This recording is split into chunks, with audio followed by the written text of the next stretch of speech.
السلام عليكم ورحمة الله وبركاته. اللهم صل وسلم وبارك على سيدنا محمد وعلى آله وصحبه وسلم. يا صباح السعادة، يا صباح الهنا، يا صباح كل حاجة حلوة، صباحكم زي الورد.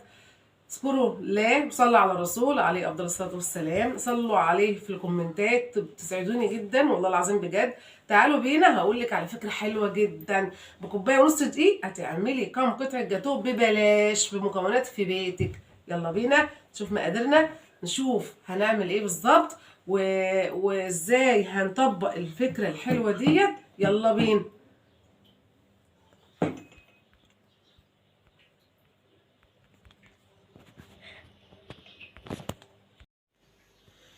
بصوا حضراتكم، معايا كوباية سكر، كوباية لبن او حليب، كوباية زيت، بس طبعا الكوباية دي اقل من دي. لو هتعايري بنفس الكوباية هتحطي كوباية الا ربع زيت. معايا كيس بيكنج باودر، معايا فانيليا، معايا 2 بيضة، ومعايا عبوة كريم كراميل. طبعا بتجيبيها من السوبر ماركت عادي جدا، يبقى كل المكونات في بيتك. تمام. معايا دي ايه، كوباية ونص دقيق عليهم ذرة ملح. تمام. اول حاجه هجهز الحاجات دي. الاول هحط كيس البيكنج باودر اهو على الدقيق. تمام. يبقى انا كده هجهز البيكنج باودر وذره الملح والدقيق واقلب كويس قوي. في نقطه عايزه اقول لحضرتك عليها من نجاح الكيكه، ان انت تقلبي البيكنج باودر كويس جدا في الدقيق علشان ما يطلعش منك هبطانه من جهه وجهه. تمام. دي اول حاجه. خلاص ظبطنا ده.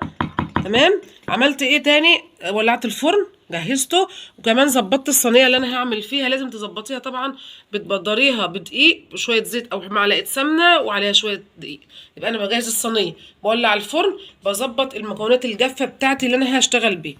طيب الكيكه دي هنعملها ازاي؟ لولو تعالوا معايا. معايا شفشق الخلاط. ابسط حاجه اهو، ابسط حاجه هحط كوبايه اللبن. تمام.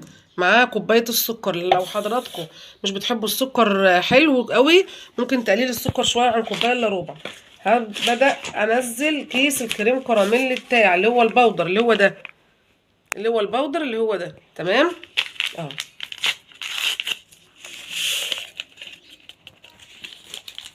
هروح على الخلاط اضرب المكونات دي مع بعض ونرجع تاني نشوف هنضيف ايه.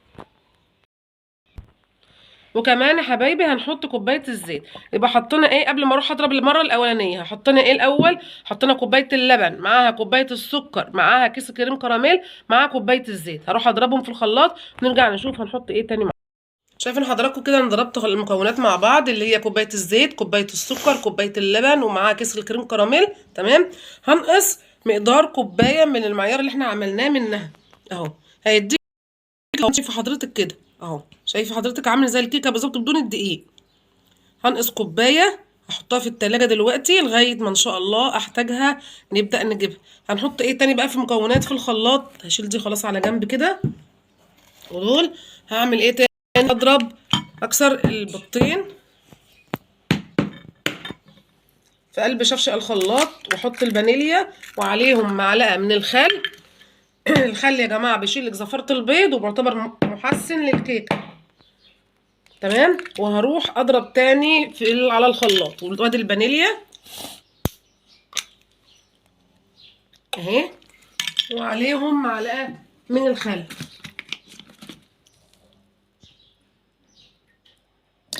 اهو. هضرب بقى تاني في الخلاط ونرجع ان شاء الله نشوف هنعمل ايه مع بعض. كده خلطنا يا حبايبي المكونات كلها اللي في الخلاط. تمام. هنزل بيها على الدقيق. بسم الله، بسم الله الرحمن الرحيم، وابدا اخلط كل المكونات مع بعض اهو. عملنا ايه في الخلاط تاني؟ كوبايه اللبن، كوبايه السكر، كوبايه الزيت، كيس الكريم كراميل، ضربناه، رجعنا نقصنا منه كوبايه مليانه. بعد كده ضفنا عليه البيضتين والفانيليا، معلقه خل، وهننزل بيهم على الدقيق. تمام. هقلب كل المكونات مع بعض لغايه ما ادمج الدقيق كله بالسوائل، وهقلب في اتجاه واحد زي ما انتم شايفين حضراتكم كده.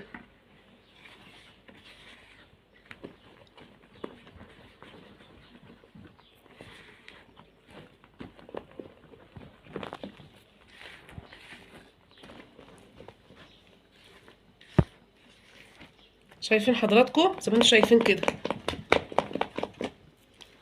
هفرغ المكونات في الصينيه وهدخلها على الفرن 180 درجة في الرف الوسطاني، وهنستنى ان شاء الله لما تطلع نشوفها شكلها ايه مع بعض. من الفرن زي ما انتم شايفين حضراتكم كيكة طرية وجميلة جدا، ريحتها بصراحة جميلة قوي. هبدأ بقى اقلبها ونشوف هنعمل ايه مع بعض.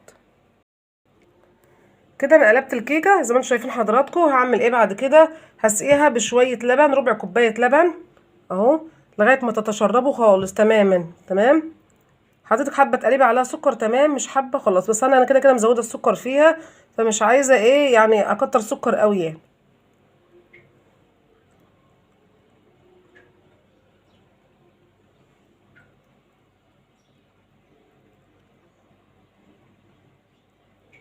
تمام، طبعا اللبن بقى فيه قشطه زي ما انتم شايفين حضراتكم. طيب بعد كده بقى هعمل ايه؟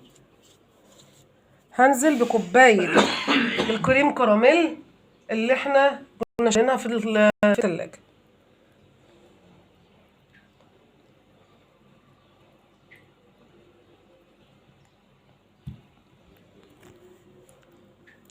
هفردها طبعا كده على الكيكه بتاعتي.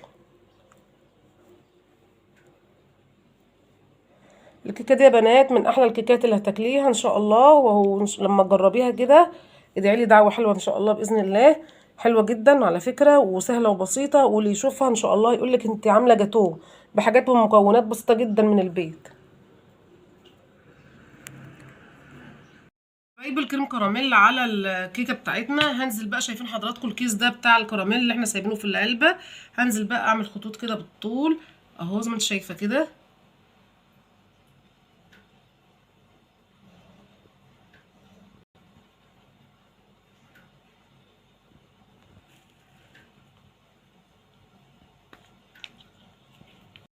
بعد كده حبايبي، بعد ما حطيت الكراميل عليها بخلي تشيش طاووق بقى عند حضرتك او سكينه زي دي كده، لان طبعا ما عنديش خله حاليا يعني، طبعا مش هنقف على حاجه. هعمل خطوط بالطول رايح جاي زي ما انت شايفه كده. هعمل الاول الجهه دي وبعدين الجهه التانيه. تمام اهو.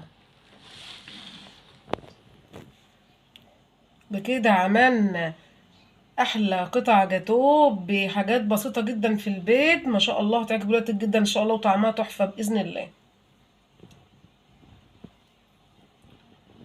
زي ما انت شايف حضرتك كده هبدا بقى اقطع.